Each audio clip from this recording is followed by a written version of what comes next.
I saw a debate recently with Daniel Haqiqatjou and Andrew Wilson. There's a guy called Andrew Wilson. Yeah, it's a Christian guy. And I was watching this debate and I was shocked, bro. You would not believe what Andrew Wilson's argument against Islam or Muslim societies was. Cousin marriages. You saw it? Yeah, cousin marriages, low IQ. Can you believe this? Taking into no consideration the amount of Christian countries that are also third world, that are also underdeveloped, that are also some of the worst countries to live in.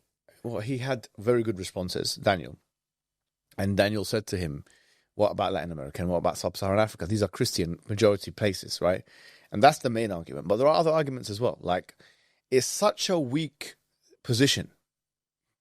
Oh, your religion allows cousin marriage. And that causes low IQ. Therefore, your religion is false. This is the... Although it's hard to take some of them serious. No, but you can't. Okay. So let's start with, for the sake of argument, right? I mean, Daniel's done a great job, but take this narrative, right? Because really, this ethno-nationalist project, the far right thing, is connected to race realism. That's really at the heart of it. Mm. The IQ argument is nothing but a racist argument. It's a genetics argument. Yeah, and I'm sure you've seen a eugenics argument. And I don't know if you've seen Nick Fuentes. Yeah. He's the proponent of this, right? Now the thing is, let's take it seriously for a second. What are they saying? They're saying, why is it that certain groups of people have higher IQ than other groups? Okay, let's steel man what they're saying. They're saying that if you look around the world and you look at the average IQ of different people in Bangladesh and Egypt and Morocco, whatever it may be, Sub-Saharan Africa, which evidently has the lowest IQ. Mm-hmm. Okay, and this is where they struggle, because they said, okay, well, they got the lowest IQ because they're black, and so on. And a lot of them are Christian, obviously Christian majority nations. So why don't you condemn that? You can be a racist now. And then the Jews have the highest IQ, right? Okay, and then actually they don't. I was looking at the chart. I think the ones with the highest IQ are the Chinese. Okay. Uh-huh. So how do we respond to that? Now, first of all, you have to ask yourself a simple question. Okay, who said that IQ was a metric? Was the definitive way of analyzing someone's intelligence? Who said that? Just because some white men in the 20th century decided this is the way, and they have 4 things in an IQ test. They have pattern detection, they have logical aspect, they have a grammatical aspect, and then they have pattern recognition. That's the mathematics. There's 4. There's 4 main things, yeah, in an IQ test that they measure. Daniel Goleman, and I was looking at, when I was doing my preparation for Jordan Peterson, I realized that he was very much against what I'm about to mention now. I think he's even written peer-reviewed journals against it. But Daniel Goleman had this idea of emotional intelligence. Now, emotional intelligence is not what you think it is. People misunderstand this terminology. Okay, Daniel Goleman wrote a whole book, which I read in its entirety, and he was kind of building on evidence and stuff from people who came before. But emotional intelligence is not what you think it is, which a common expression is, it includes that you can understand how someone's feeling emotionally. But Goleman's idea of emotional intelligence is basically that intelligence of different types. You can be a great negotiator, as an example, and that's a kind of intelligence, okay? Now, that's not registered in your classic IQ test. Mm-hmm. And therefore, Goleman's theory was a repudiation of the classical ideas of what an IQ intelligence is. He's basically refuting the IQ as a measure of intelligence. And he does a very good job in that. And let me give you an example, maybe a common example that many people will appreciate, your audience. Our audience, let's say. It's the audience now. But, okay, who do you reckon is the best? You watch football, isn't it? Yep. Who do you reckon is the best footballer of all time? Of all time? It'll be between Ronaldo and Messi, isn't it? Let's just say Messi for the sake of argument, which is probably the case. Okay, so maybe, yeah. So, okay, is Messi intelligent? Is the way he plays football intelligent, or is it not intelligent? The way he plays football is most certainly intelligent. Yeah. Okay, that would never be registered in an IQ test.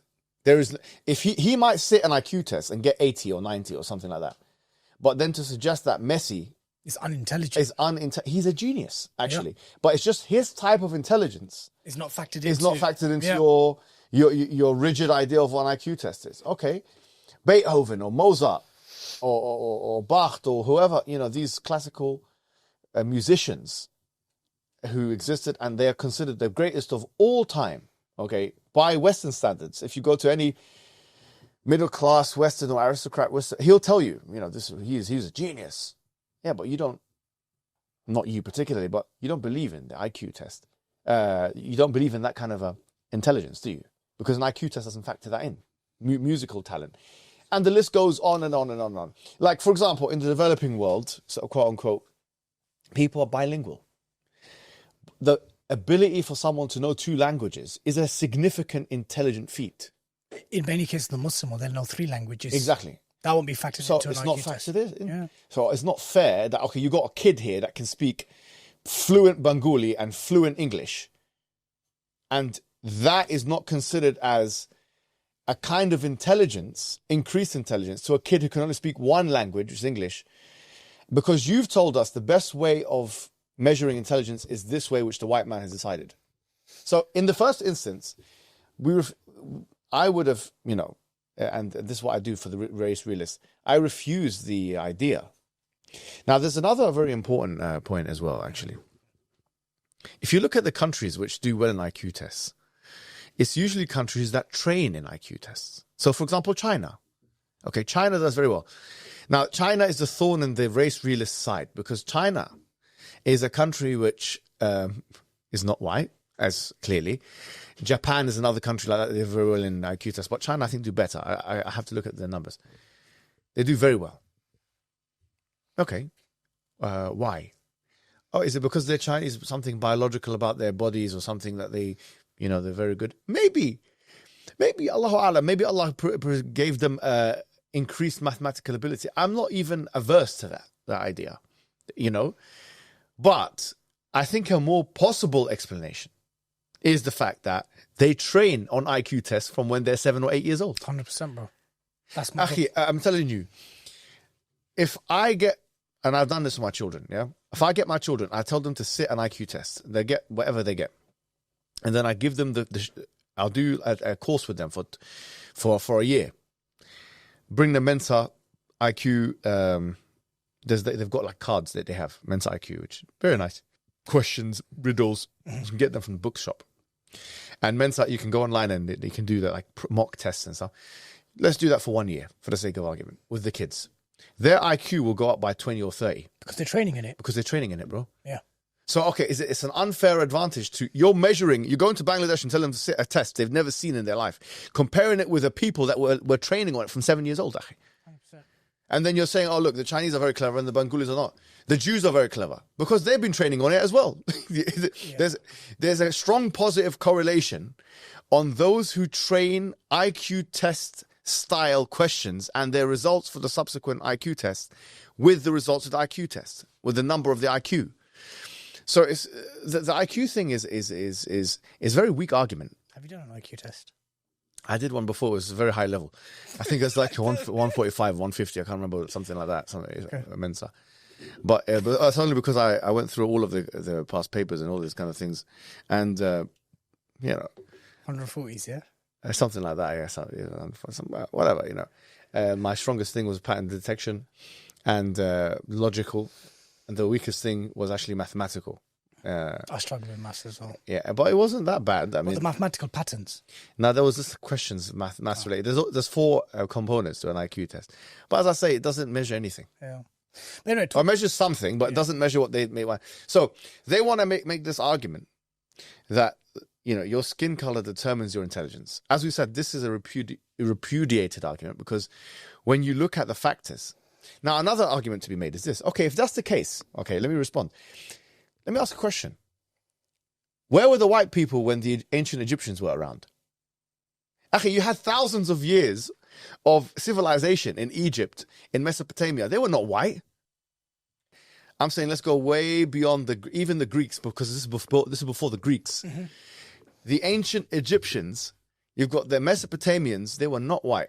And what were the whites doing? There's no argument to be made. The barbarian kingdoms. No argument to be made that the civilizations of the white people were anywhere near as sophisticated for millennia. When we say millennia, it's not we can just say it like that. But it's millennia, it's thousands of years, thousands and thousands of years. The Indus River, which is more like where India is now, Pakistan, they were way more sophisticated. So if the point is true that the whiter you are, the more clever you are, or the Chinese or whatever your skin color, or Jew, then sorry to say, where is it? So why is this happening? That is an unexplainable phenomenon. And then they say, okay, well, you got economic conditions. And that's a great indication of intelligence and civilization and so on and so forth. But that doesn't explain the fact that you can have a people from the same exact genetic pool. They can be the same people.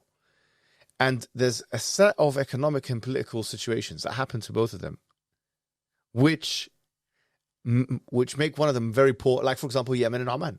So, Yemen and Oman are they're the same people. Genetically, they're the same. Oman is one of the probably top 50, top 40, top 30 GDP per capita nations. Yemen is the lowest in the world. Yeah. Okay, so you're telling me it's because of their skin color, because they're Arabs? It's economic conditions and political conditions. And Oman is not like a huge oil-producing nation like Kuwait and this kind of countries. So once again, you can say, and they probably have the same as Yemen. So it's economic conditions.